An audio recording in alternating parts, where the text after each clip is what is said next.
Alla Maus lo sciopero dei lavoratori continuerà a oltranza, fino a quando la dirigenza dell'azienda non chiederà, dicono i sindacati, la cassa integrazione per i 14 dipendenti che intende licenziare.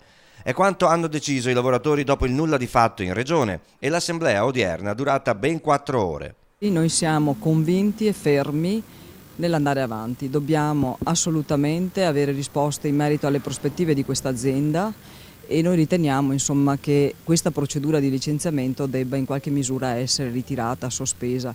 Misure alternative, la cassa integrazione straordinaria darebbe la risposta ai lavoratori, fermo restando che chiaramente il tutto sta attorno alle prospettive di questa azienda, dove vogliono andare e per fare cosa.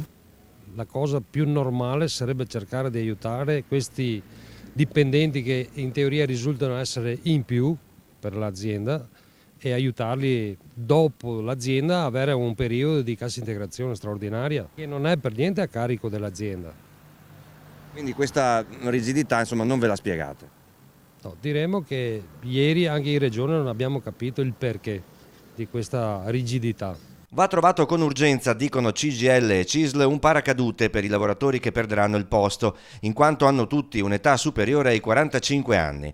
Si aspetta con ansia che intervengano le istituzioni, Comune di Campodarsego e Regione Veneto, che hanno promesso di ricevere i lavoratori in lotta. L'azienda chiuderà per le festività dal 18 dicembre al 7 gennaio, ma la protesta dei lavoratori a quanto pare non si fermerà.